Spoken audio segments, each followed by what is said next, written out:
Thanks everybody for coming. It's nice to see you all.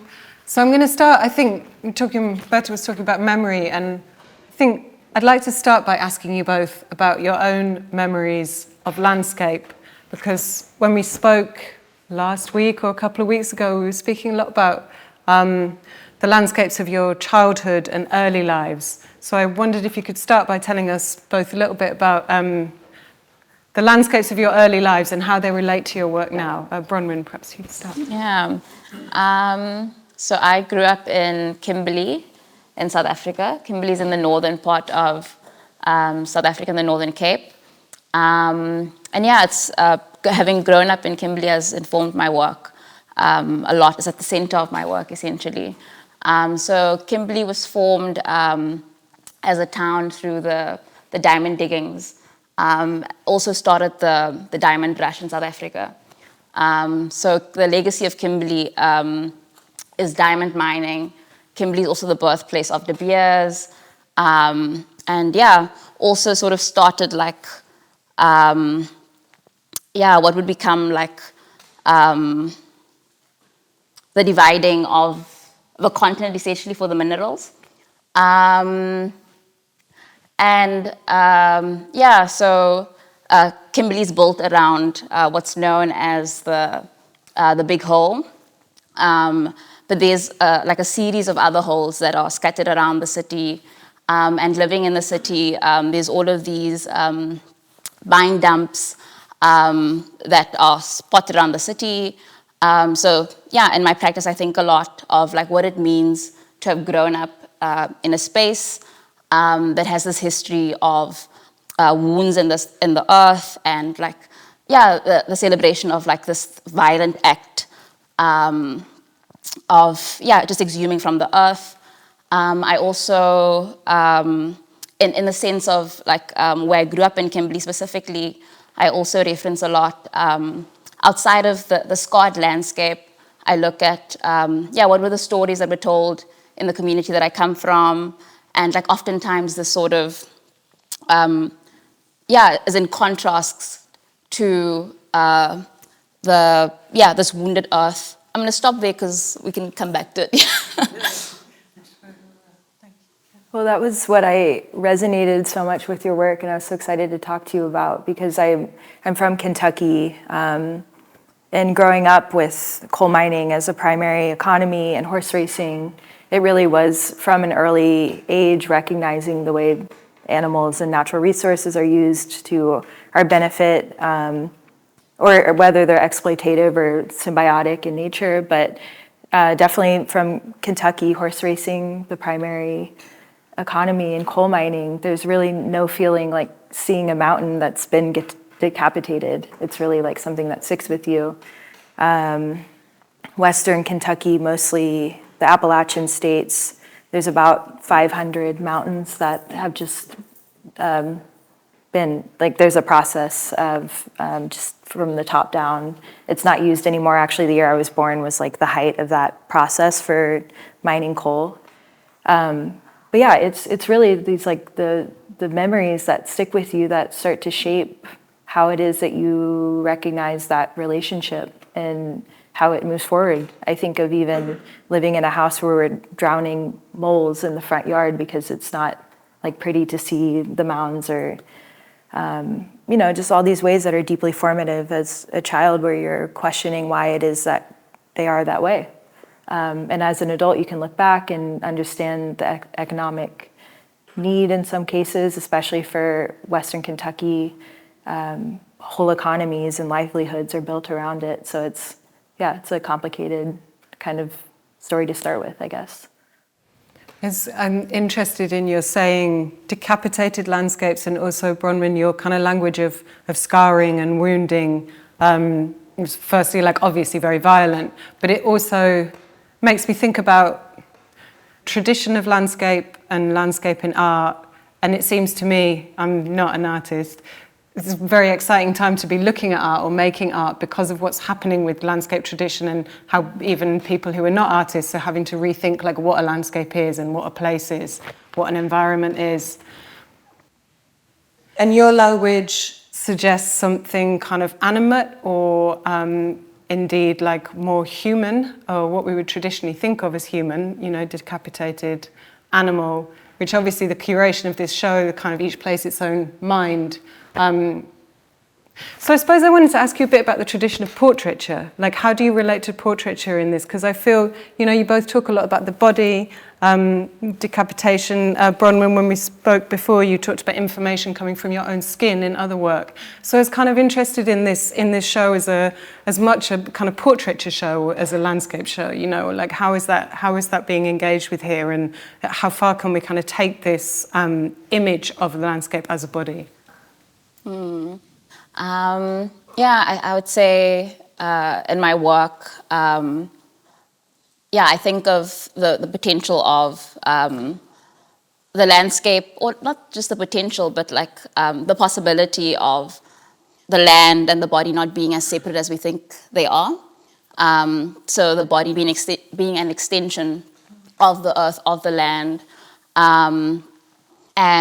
With works like this work over here, I'm curious of like how I can use, like, just plot information from my skin and connect that to elements like stones or metal, and those elements being able to read information on my skin, just because we are sort of made of the same stuff.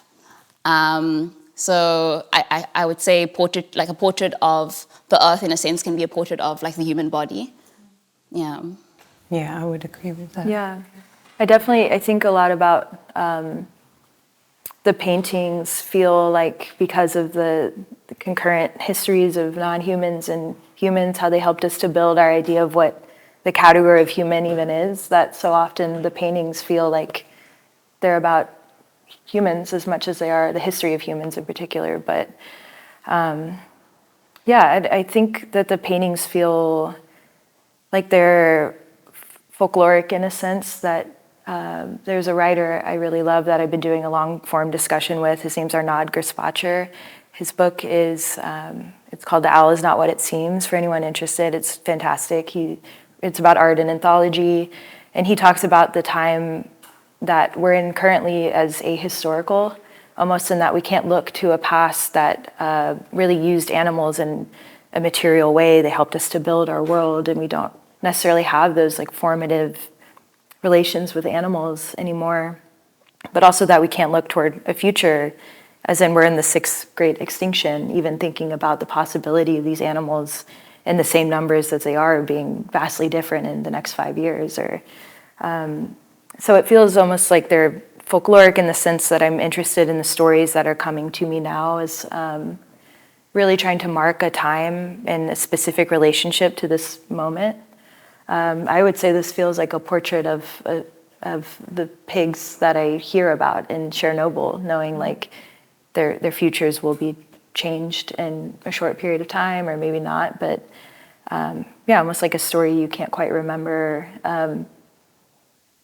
I guess it relates to the childhood memories too. That's interesting, and your reference point of folklore, and then you mentioned information, feel very like right to me, that there's this kind of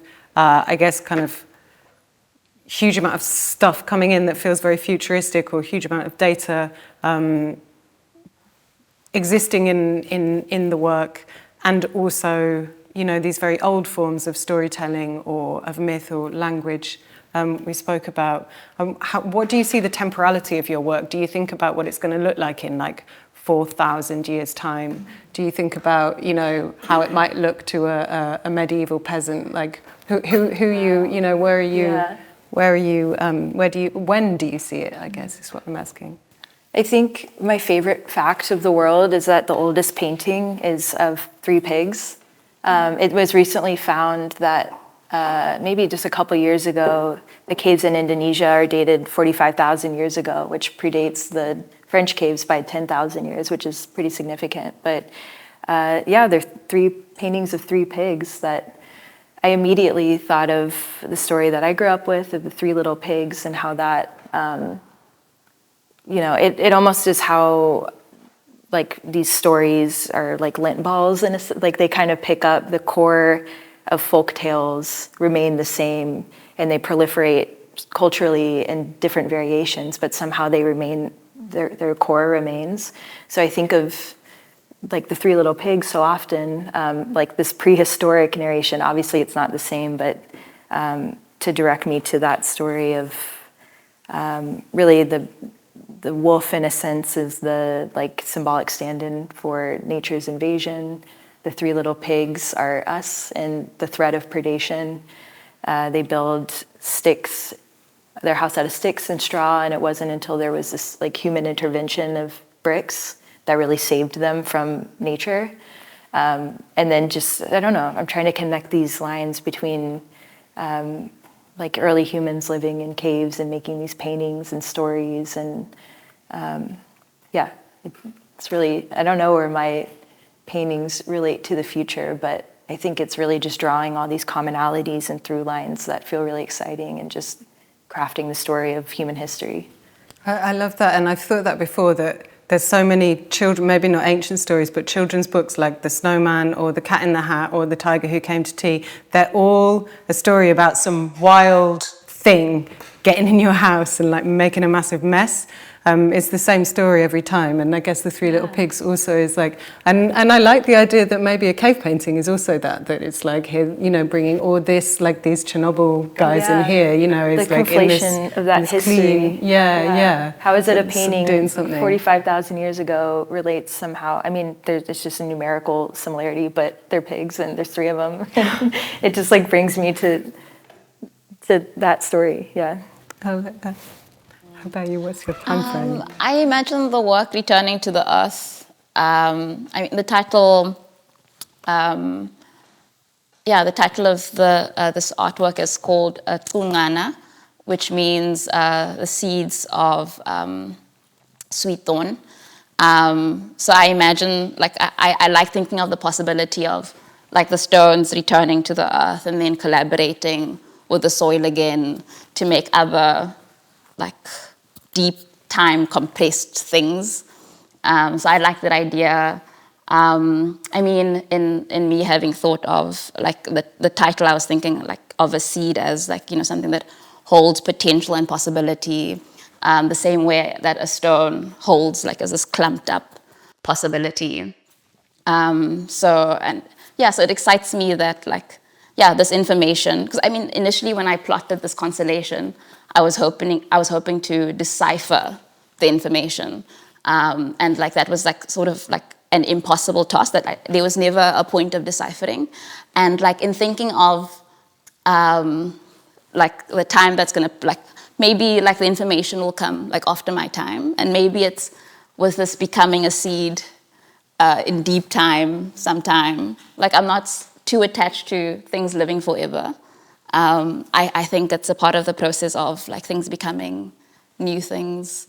It's going to live a lot longer, but I like to think of it in like deep in the deep future as like becoming a part of the earth again. And a stone does make you think about that, doesn't it? Particularly something like quartz, or where you can see that it was mobile at some point and now it's very much not, and it brings an awareness of that. So it makes me want to ask a bit about materials and how you relate to them. Interesting, this idea of deciphering. I feel like maybe, you know, the work feels like it's deciphered already, so I'm interested that you feel that that's not the case. But I want to read a quote from The Spell of the Sensuous, which is David Abram's, one of his books. It's a fairly long quote, but I want to read it in its entirety because it mentions two of the materials that you use. Human language for us moderns has swung in on itself, turning its back on the beings around us. Language is a human property, suitable only for communication with other persons. We talk to people, we do not speak to the ground underfoot. We've largely forgotten the incantatory and invocational use of speech as a way of bringing ourselves into deeper rapport with the beings around us, or of calling the living land into resonance with us. It is a power we still brush up against whenever we use our words to bless and to curse, or to charm someone we're drawn to. But we wield such eloquence only to sway other people, and so we miss the greater magnetism, the gravitational power that lies within such speech. The beaver gliding across the pond, the fungus gripping a thick trunk, a boulder shattered by its tumble down a cliff, or the rain splashing upon those granite fragments. We talk about such beings, the weather and the weathered stones, but we do not talk to them. So I'm interested in that as a writer who obviously only has words as a material, and thinking about all the other materials that are available, which you feel very richly in that quote, I think. And I also love that he mentions very specifically the fungus on the trunk, like your painting and the granite. And I was interested in the idea of talking to these materials, and I wonder how you feel that you relate to, work with, use, like whatever, what is it you're doing with the materials you work with? I mean, I know you think a lot about the paints you use. That quote is beautiful, and I think I almost for a period thought it was the same that I pulled from that stuck with me the most. In talking about language, he referenced birds in the sky as cursive, as a kind of writing, like scripture in the sky, and he picked cursive as the way to illustrate that. But I have been thinking about augury for a long time, or enthymancy, or like the oracular practice of looking at the birds' flight patterns to foretell future events, and that as just a great form of language. Like, you think of language as maybe it has to have some kind of specific intention, and that's what makes it language. There's this communal reciprocity happening, but like we think of deep time. What is the time frame of that? The fossilization of a footprint tells us more about the history of that. That's just an offshoot of that I picked up on. But it's always interesting to me in like art school, we never talked about the material of paint. Like, it's like real material properties. It surprisingly, and maybe this is just my like singular experience of it, but there wasn't really much consideration about where.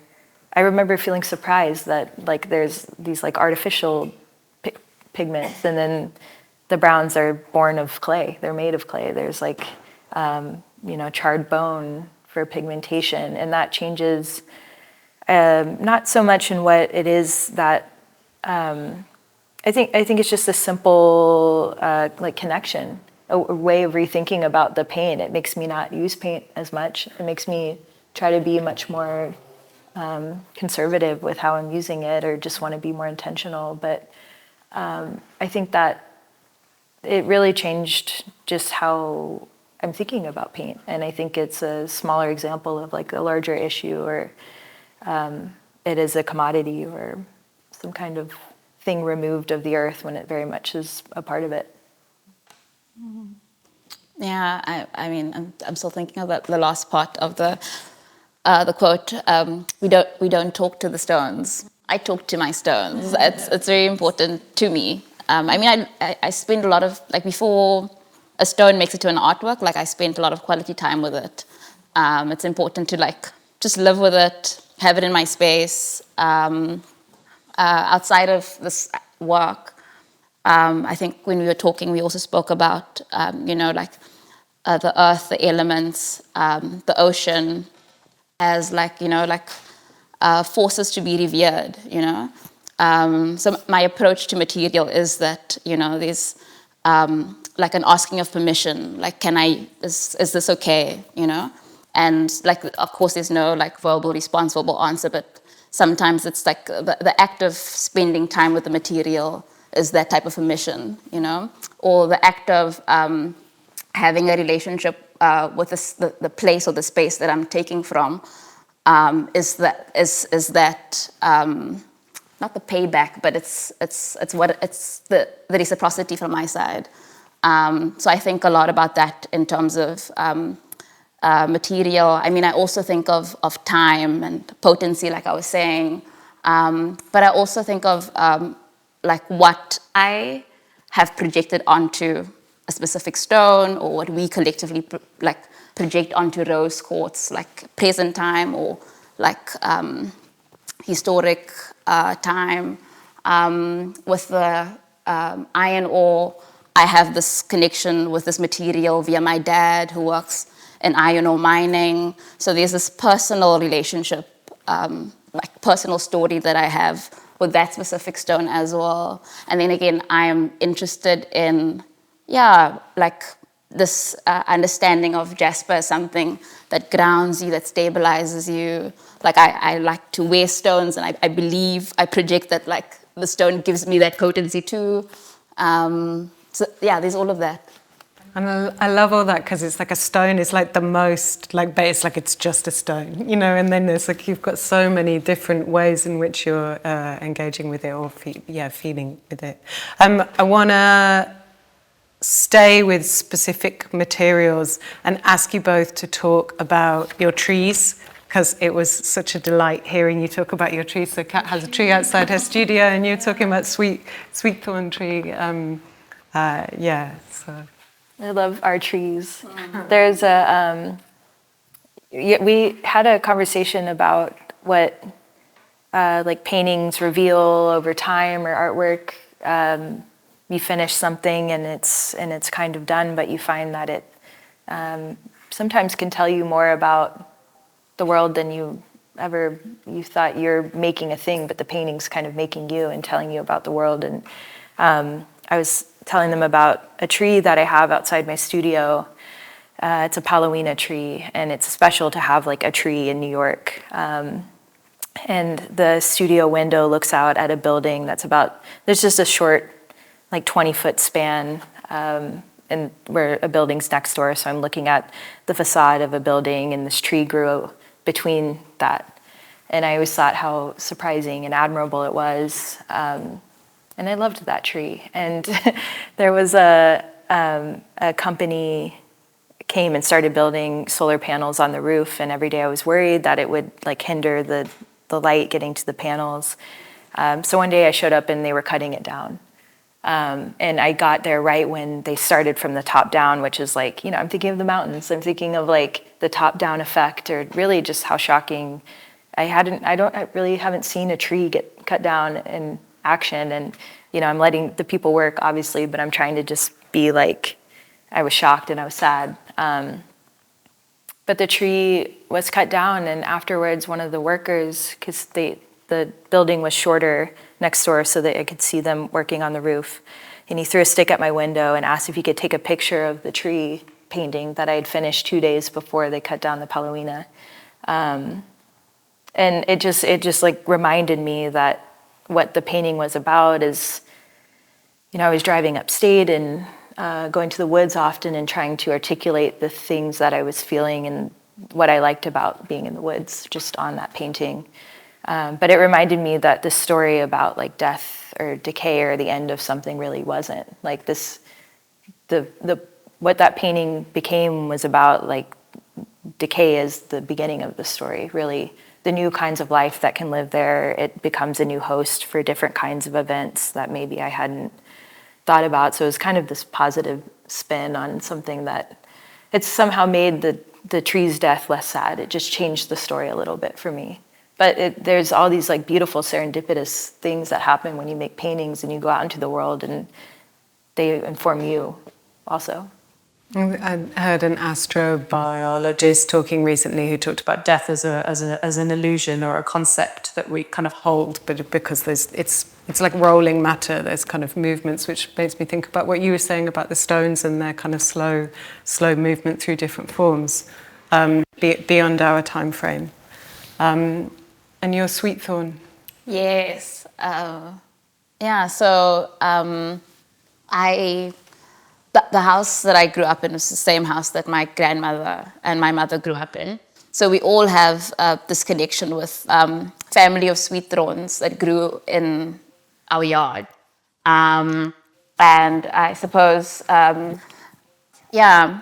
sweet thorns are trees that grow on wounded earth, and they essentially heal the earth. I think a lot of other, I think sugarcane does it as well. Like a lot of sweet plant life does that. But while I was working on the body of work that this artwork was in, I was working with driftwood, and I was thinking a lot about trees, and I remembered a story about the sweet thorn trees in our yard. And I I called my mom to confirm that this was actually a memory and that it actually happened.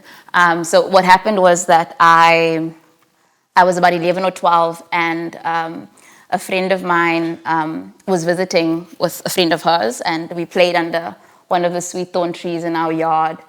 And after our game, the friend took off the fruit and ate, and I was shocked. I was like, "You can eat? Like, I didn't know you can eat this this fruit." And she was like, "Yeah, taste it," and I tasted it, and it was sweet, and I enjoyed it. And later that day, I told my grandmother, like, "Wow, do you know you can eat this?" And like she was shocked, and she said, like, you don't eat that. Like, you're not starving. She was really upset about me eating from this tree. And like later the evening, she told my mom like that I ate from this tree, and like they laughed at me, like, it was like such a silly thing to do. I mean, now looking back at this tree, and like this tree that bore fruit that we never ate because there was this shame attached to eating this fruit. The conversation with my mom was about like the shame, why this shame is attached, like why is there shame attached to eating this fruit, and like the reason is because like it's a tree that is from the earth, it's an indigenous tree. And like with the history of South Africa, colonization, apartheid, there was this like rejection of like knowing of the earth because it exposed you for being like of the place. And like I don't know how much you know about South Africa, but there's like sort of like racial hierarchies, and like where you were placed in the hierarchy affected like what job you had, where you lived, your livelihood. So for the interest of your family, you would, like a lot of, or like the survival of your family, a lot of people would deny proximity to indigeneity. But just speaking to my mom about like, just like also the generosity of like this tree that like, despite this thing that we projected onto it, it still grew wildly. And specifically with this tree, because of the proximity of Greenpoint, the area where I lived, to the mine dumps and to the mine, very little grew except for this tree. So it was so incredible that we had this access to the tree. Eventually, the story in this exhibition, I featured the tree, and I also wrote down the story of myself, a story that my mom shared of her relationship with a species of tree. In the story or the poem that I wrote, I gave thanks to this tree for being a part of my childhood, a part of my grandmother's childhood, a part of my mom's childhood. I notice how much like violence and structural structured suffering there is in what you're talking about when you're talking about a tree, which is a tree, and I guess I feel like that's something we've sort of skirted around and touched on, in the work in relation to the materials, and also talking about people's jobs like mining or horse racing, and I wonder where you see yourselves, in relation to the to all that violence, making work in these damaged, harmed landscapes, and what, how do you see your work as in relationship with that? I think there's no way of like getting away from like the complicity of human life, or just like I would say like human intervention. I don't know if you guys have watched The Good Place. I don't know if anyone has watched it. About basically what I got from no one is good enough to go to heaven, essentially, because we're all complicit in some way. But I think with my work, like it's really important for me to be like similar to what Katz said, like a conscious awareness of like what I'm consuming and how I'm consuming, how I'm making the work. Like I think like that level of sensitivity is important, and also the gratitude, like an awareness that food just doesn't, like water just doesn't, like you just like there's gratitude for being able to consume water, to be able to eat, like the generosity of the planet. So yeah, like that sense of like I would say that in the work there's a conscious sense of gratitude for my materials, gratitude for the places that I take my materials from, and yeah, like reciprocity being like learning about the environments that I'm taking from, and being conscious of where I'm taking and how I'm taking. Yeah, I know that it comes through really strongly. It makes me think about Abram says that breathing is the original gift economy. It's a law. Yeah, okay. I think about, I don't know if I'm actively aware, but I find that I make paintings that, what I consider a good painting, or the one that I want to put out in the world, feels like it's holding both some kind of like beauty and horror in the same conversation. I think it's really important that we think about the challenge of re-immersion in the natural world. Modern conveniences that allow like this kind of like breaching back into nature, I think will require a great amount of discomfort. And I think I'm painting from that place, and that sometimes people come into the studio and there's like a carcass flayed open or something, where I'm thinking about the material question of the meat that I'm eating, or where people will kind of point to an eeriness that they feel, or there's like a weight to the narrative. And I just want to be sure that the paintings aren't overly idealistic or romanticizing some ideal of nature, that really are to reintegrate requires really difficult thoughts about how we use animals, and how, I think talking about like agriculture, meat agriculture is like a huge overlap, or something that for whatever reason in academics or institutionally we can't really confront. Maybe that's just my idea of like how we're talking about it, but I think because it demands some kind of like a moral stance on it, but I always want the paintings to not be like moralistic, that they're really just trying to ask questions about how we use animals and how we relate to nature in ways that aren't convenient or are overly convenient, or that allow like forms of exploitation to continue. But I think, they're all just questions. Like they never want to be certain statements. They just really just trying to look at every facet of how it is that we have come to where we are now.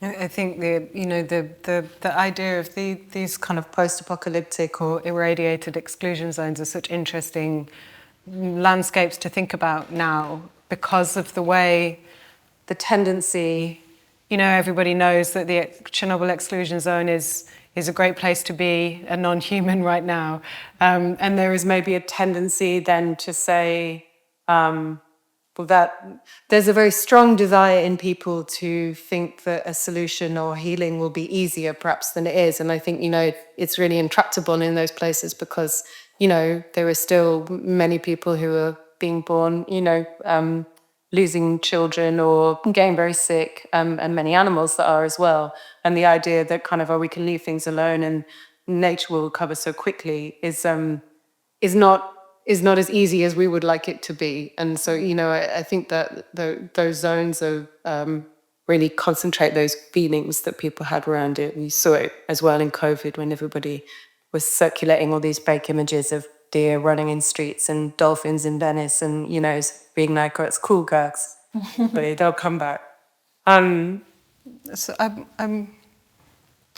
wanted to finish by asking about healing. I suppose that's something I know is important in your work, and then this painting, and both of these works actually here seem to be very much suggest some ideas of what it might look like, and I wondered what it would look like to you, what you would say about it. Yeah, I think with the work, like healing becomes the result of having a relationship. So yeah, I consider myself having grown my relationship with the ocean, to have contributed tremendously to like my healing, to my work. Also, yeah, like me having relationships with, like having a relationship with any natural element is something that is healing, or even trying to understand it. Like knowing that I am, I'm affected by the moon, similarly as the ocean is affected by a moon, also gives like some like emotional confidence, because the ocean also has like, has days where it's like biting at the earth, So yeah, healing is a connection to the elements, a connection, like a real lived connection and relationship to the elements and the earth.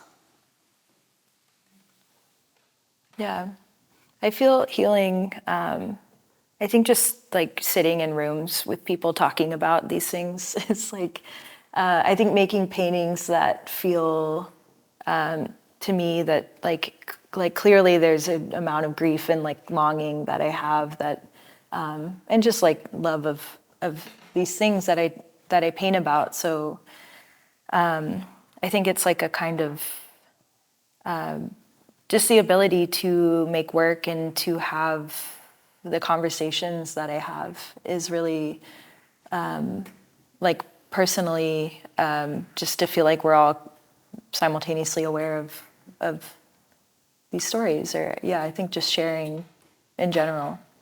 What does it feel like when you're in there making it, like both of you, like when you're like putting those things on there, or like designing that, or I don't know, doing whatever you do with the rocks? What does it feel like? I mean, it starts out very frustrating because you want to do something and like you don't know how yet, and then you figure something out and it becomes super exciting. And then like you figure it out, and you have an idea of what it's going to be, and then you do it, and it's not even that. It's so much better than you thought it could have been. So like I love a mistake. Like a mistake is like a portal. It sort of shows you what you couldn't have noticed before. Serial days. Yeah. So it's many feelings. Yeah, the mistakes are really what I think make the process. Like we talk about, we kind of keep going back to when we were talking just about like the question, art being a question, and really just having, I don't know, the process being open. It's not something that, yeah. Like the topic of efficacy, and really when you're making something, I think it's a big concern for artists now, the visual language being something that has its own kind of power, and how do you put that strength and reliance in just looking? We're talking a lot about, in this conversation, language and written language and how it relates to the natural world, and then how it relates to art in general. But being in the studio and the process of making is there's none of that's happening. It's process based, and it's something that really doesn't demand an answer at all through the process. So I think it's kind of trying to sit with that, just as like trying to hold on to it or something as a painter, where you don't want to like give an answer away, but you really just want to relinquish it into the world and the kind of state of process that it was for us to make, if that makes sense. Yeah, very much so. Well, it's probably a good moment then to open to some questions. Kat's not going to give you any answers though, so.